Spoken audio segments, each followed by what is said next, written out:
Welcome to The Debate. Selamat datang di ruang diskursus kita, tempat kita menelaah berbagai perspektif dan membedah kompleksitas di balik narasi yang ada. Iya, senang bisa kembali berdiskusi di sini. Nah, pada bulan April 2026 ini, Indonesia akhirnya mengambil langkah konkret yang sebenarnya sudah cukup lama dibicarakan. Kita mulai merealisasikan impor minyak mentah dan LPG dari Rusia. Betul, dan di atas kertas, narasinya terdengar sangat megah kan? Sangat megah. Ini diklaim sebagai tindak lanjut langsung dari jabatan tangan erat dan pertemuan bilateral tingkat tinggi antara Presiden Prabowo Subianto dan Presiden Rusia Vladimir Putin. Tapi sayangnya ketika kita melihat realitas komersialnya di lapangan, Ceritanya berbelok tajam. sangat tajam. Ya, Duta Besar Rusia untuk Indonesia, Sergei Gnadievich Stolchenov, secara belak-belakan menyatakan bahwa tidak ada yang namanya harga teman. Semuanya murni berjalan di atas kerangka business to business atau B2B. Dan yang lebih mengejutkan lagi, beliau juga menyampaikan pesan dari Wakil Perdana Menteri Alexander Novak, ya? Tepat sekali. Pesan bahwa harga untuk Indonesia ini justru bisa jadi lebih tinggi alias masuk ke level premium. Nah, dari sinilah diskusi sentral kita bermula. Oke, mari kita bedah. Apakah hilangnya diskon harga minyak ini murni karena pasar global sudah kembali rasional?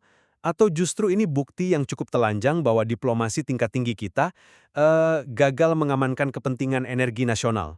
Kalau saya pribadi, saya mengambil posisi yang cukup kritis di sini. Bagi saya, ini jelas memperlihatkan kelemahan fundamental dalam strategi diplomasi kita. Kelemahan fundamental bagaimana maksud Anda? Gini, buat apa kepala negara jauh-jauh terbang mempertaruhkan modal politik di panggung global kalau ujung-ujungnya kita harus bertransaksi layaknya pembeli biasa di pasar bebas? Transisi ke harga premium dan penolakan mentah-mentah soal diskon geopolitik ini memaksa kita mempertanyakan satu hal krusial. Apa utilitas real dari lobi tingkat presiden jika hasil akhirnya diserahkan sepenuhnya ke korporasi dan kita dibiarkan menjadi price taker? Saya paham kekhawatiran Anda, tapi saya justru mewakili pandangan yang sebaliknya. Saya melihat kerangka B2B ini sebagai bentuk normalisasi ekonomi yang sangat sehat. Sehat. Ya, sangat sehat. Kita tidak bisa berharap pasar komoditas yang bernilai triliunan dolar bisa terus-menerus disetir oleh sekedar sentimen persahabatan politik antar kepala negara. Perusahaan pengekspor Rusia itu bukan 100% milik pemerintah. Mereka entitas komersial. Tapi kan, Sebentar, mengutip Menteri ESDM kita, Bahlil Lahadalia, sejak awal beliau sudah pragmatis dan mengakui bahwa harga itu dinamis mengikuti pasar global. Masa di mana Rusia obral diskon besar-besaran itu adalah masa anomali. masa anomali akibat sanksi barat kan? Tepat. Dan dengan fluktuasi pasar pada Februari 2026 yang mengembalikan daya tawar Rusia kembali ke mekanisme harga normal atau bahkan premium, itu adalah bukti rasionalitas pasar. Bukti bahwa ketahanan ekonomi tidak tunduk pada favoritisme politik. Tunggu dulu. Kata wajar atau rasional di sini yang menurut saya justru problematis. Problematis di bagian mana? Kalau memang ini murni B2B yang kejam dan rasional, narasi pemerintah kita di awal yang terus-menerus mengaitkan impor ini dengan kesuksesan diplomasi bilateral itu jadi sangat menyesatkan. Menyesatkan, itu tuduhan yang cukup berat ya. Ya, coba Anda pikirkan, masyarakat menangkap kesan bahwa karena presiden kita berteman baik dengan Putin, kita akan dapat pasokan energi murah. Itu kan ekspektasinya. Memang ada ekspektasi seperti itu, saya akui. Nah, tapi yang terjadi secara material, kita malah berpotensi membayar lebih mahal dari harga normal. Ini kan kontradiksi yang sangat nyata antara proses politik dan output realnya. Opsi bayar lebih mahal itu memang ada. Tapi coba kita bedah mekanismenya supaya kita tidak terjebak pada asumsi bahwa diplomasi itu selalu sama dengan subsidi harga. Silakan. Mari kita bicara soal struktur korporasi Rusia. Perusahaan penyedia energi mereka punya pemegang saham swasta. Direksi di sana terikat pada tanggung jawab fidusia. Tanggung jawab untuk mengejar profit maksimal ya? Tepat. Secara hukum, tugas mereka mencari untung, bukan membagikan subsidi politik untuk negara mitra Rusia. Kalau presiden mereka tiba-tiba memaksa direksi untuk jual rugi ke Indonesia, itu merusak tata kelola korporasi mereka sendiri. Memisahkan transaksi bisnis dari diplomasi negara, itu justru tanda kematangan institusi. Oke, saya paham dasar logika korporat Anda. Sama seperti beli asuransi, punya hubungan baik dengan CEO asuransi tidak akan mengubah rumus matematika premi kita. Persis, analogi yang sangat pas. Fakta bahwa skema B2B diterapkan ketat menunjukkan Rusia menjaga integritas korporasinya. Tapi, konsep fidusia itu hanya relevan kalau kita bicara dalam kondisi pasar yang steril dari campur tangan negara. Faktanya, Rusia tidak beroperasi dalam kondisi yang steril. Maksudnya? Materi sumber kita menunjukkan bahwa Duta Besar Sergei sendiri mengakui saat Rusia ditekan sanksi Amerika Serikat, instrumen harga atau diskon itu bisa dan memang digunakan sebagai alat diplomasi. Tapi itu kan dalam konteks yang berbeda. Konteksnya sama-sama komersial. Di mana prinsip fidusia korporasi mereka saat itu? Kenapa direksi Rusia rela potong harga? Karena saat mereka terdesak, negara bisa memaksa korporasi banting harga. Wah, Anda menyebut masa diskon itu sebagai intervensi negara untuk diplomasi, saya rasa itu pembacaan yang keliru terhadap mekanika pasar. Keliru bagaimana? Klaim bahwa tidak ada teman dalam bisnis tampaknya cuma dipakai saat Rusia lagi di atas angin, kan? Bukan begitu. Diskon besar-besaran yang mereka berikan dulu, itu bukan hadiah persahabatan politik. Itu murni mekanisme survival mode, bertahan hidup. Bertahan hidup dari sanksi. Betul. Ibarat pabrik yang gudangnya penuh tapi jalan tol utamanya ditutup sanksi Eropa. Mereka harus banting harga supaya minyak tetap keluar. Ya, cuci gudang. Karena biaya menutup dan membuka sumur minyak itu jauh lebih mahal daripada jual rugi. Itu hitungan ekonomi, bukan persahabatan. Jadi ketika fluktuasi pasar di Februari 2026 secara faktual mengembalikan kekuatan mereka, Mereka tidak butuh kita lagi. mereka tidak butuh cuci gudang lagi. Keputusan mereka menghilangkan harga kawan itu murni objektif berdasar suplai dan permintaan, bukan keengganan berdiplomasi. Justru disitulah letak kelemahannya. Anda baru saja menjelaskan dengan detail bagaimana Rusia berhasil pulih berkat fluktuasi pasar. Ya, Kalau begitu, mari kita lihat birokrasi kita. Kapan lobi tingkat tinggi ini dilakukan? beberapa waktu yang lalu. Tepatnya saat Rusia masih sangat membutuhkan kawan. Tapi kapan eksekusi negosiasi komersial B2B ini terrealisasi? Baru bulan April ini. Memang ada jarak waktu. Jarak waktu yang fatal. Ini menunjukkan kesalahan kalkulasi timing dalam strategi negosiasi kita. Kita mengamankan komitmen politik saat leverage kita tinggi, tapi baru mengeksekusi kontrak komersial saat Rusia sudah pegang kendali harga lagi. Saya mengerti frustrasi Anda soal timing ini. Ini ibarat kita mau beli payung, megonya bukan saat awan mulai gelap, tapi saat badai sudah reda dan penjualnya sadar payungnya tahan banting lalu menaikkan harga. Inefisiensi birokrasi kita membuat kita kehilangan momentum emas. Analogi payung Anda menarik. Tapi penundaan eksekusi komersial itu terjadi bukan karena birokrasi kita sekedar lelet atau tidak efisien. Lalu karena apa? Beralih ke skema impor dari negara yang terkena sanksi berat, itu rumitnya minta ampun. Tidak semudah tanda tangan purchase order loh. Tapi kan Sebentar, korporasi kita harus bangun sistem pembayaran alternatif yang sama sekali tidak menyentuh dolar AS. Mereka harus urus asuransi pengiriman secara independen agar tidak kena sanksi sekunder. Membangun arsitektur finansial di luar sistem barat itu butuh waktu berbulan-bulan. saya tidak membantah kerumitan teknisnya.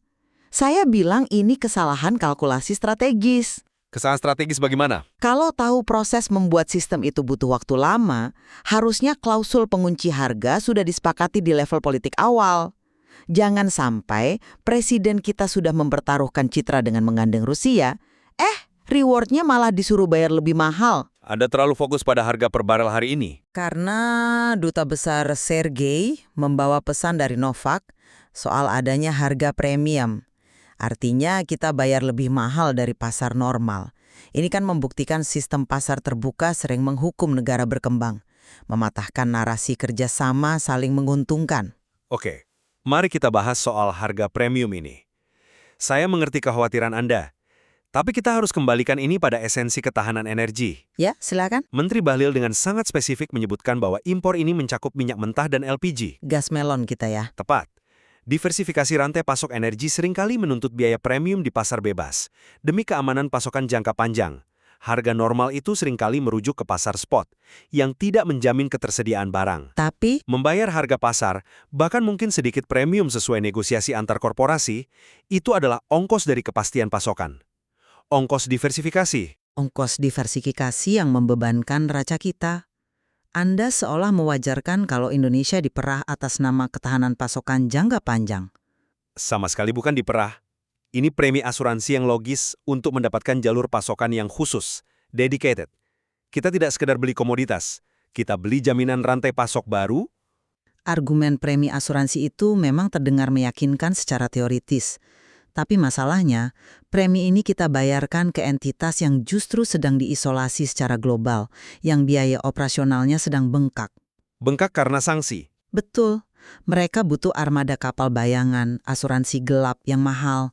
Kalau kita bayar premium ke Rusia sekarang, berarti Indonesia secara tidak langsung mensubsidi kelemahan rantai pasok mereka. Kita membayar inefisiensi logistik mereka. Oh, wow. Itu kesimpulan yang melompat jauh. Tidak melompat. Kalau diplomasi tingkat tinggi, kita memang bertaring. Beban logistik ekstra dari shadow fleet Rusia itu harusnya diserap oleh margin keuntungan mereka, bukan dilempar ke kita dalam bentuk harga premium. Itulah fungsi tawar-menawar politik. Kalau kita rela terima premium, kita memposisikan diri murni sebagai price taker yang pasif. Memfasilitasi transaksi ini justru sangat asertif. Pertemuan kepala negara itu fungsinya sebagai pembuka blokade hukum, bukan untuk mensubsidi harga di hilir. Hanya sebagai calo izin geopolitik. Bukan calo. Tanpa lobi Presiden Prabowo dan Putin, proses B2B ini tidak akan punya perlindungan politik untuk dimulai sama sekali. Lobi itu membuka jalan tolnya. Tarif tolnya, ya ditentukan oleh korporasi. Memaksa direksi Rusia menanggung rugi logistik demi kita hanya akan bikin kontrak gagal ditandatangani. Ujung-ujungnya, pasokan tidak datang. Saya sama sekali tidak setuju peran negara direduksi hanya jadi fasilitator perizinan. Negara berdaulat harus jadi perisai ekonomi konsumen domestiknya. Apa jadinya presiden ini ke depan? Presiden bawa kita taat mekanisme pasar. Presiden bahwa setelah gelar karpet merah kenegaraan pun, kita bersedia diperas di harga tertinggi. Kita mengirim pesan ke dunia luar bahwa leverage politik kita itu tumpul. Negara lain bisa menjamu presiden kita, lalu besoknya menugaskan BUMN mereka menagih harga premium ke kita. Rusia dapat semua dividen politiknya, kita yang menanggung tagihan komersialnya. Rasanya kita sampai pada titik konvergensi soal adanya dinamika asimetris ini ya, meskipun kita jelas berbeda pandangan soal kesimpulannya. Ya, saya sepakat. Ada asimetri di sana. Bagi saya, penerapan kerangka B2B ini dengan segala potensi penyesuaian harganya hingga level premium justru mengukuhkan dominasi realitas pasar global. Sentimen politik dan persahabatan antar negara pada akhirnya memang harus tunduk pada hukum penawaran, permintaan, dan tentu saja ketahanan korporasi. Saya menangkap kerangka struktural Anda, tapi bagi saya, kejadian ini mengekspos secara nyata keterbatasan diplomasi bilateral kita. Ketika instrumen lobi tertinggi ternyata tidak mampu memberi insentif harga dan gagal menembus benteng kepentingan ekonomi absolut korporasi asing, itu menyisakan pertanyaan besar tentang nilai strategis dari kesepakatan politik kita. Meski kita berbeda di titik itu, satu hal yang tak terbantahkan dari materi sumber kita adalah era minyak Rusia yang didiskon besar-besaran akibat sanksi Barat telah resmi berakhir. Betul sekali. Konstelasi pasar semenjak bulan Februari 2026 kemarin telah mengubah peta permainan secara permanen. Tepat. Realitas yang membuat kita sadar bahwa memahami relasi internasional masa kini tidak bisa cuma bersandar pada foto jabatan tangan para pemimpin. Iya, kita harus punya pisau analisis untuk menelaah secara kritis klausul-klausul komersial yang mengikutinya. Dan melihat siapa sebenarnya yang memegang kendali harga. Kami mengajak para pendengar untuk terus membedah sendiri nuansa di balik retorika politik dan realitas ekonomi global ini. Teruslah bertanya dan telaah datanya. Terima kasih sudah bergabung dan sampai jumpa di ruang diskursus kita selanjutnya.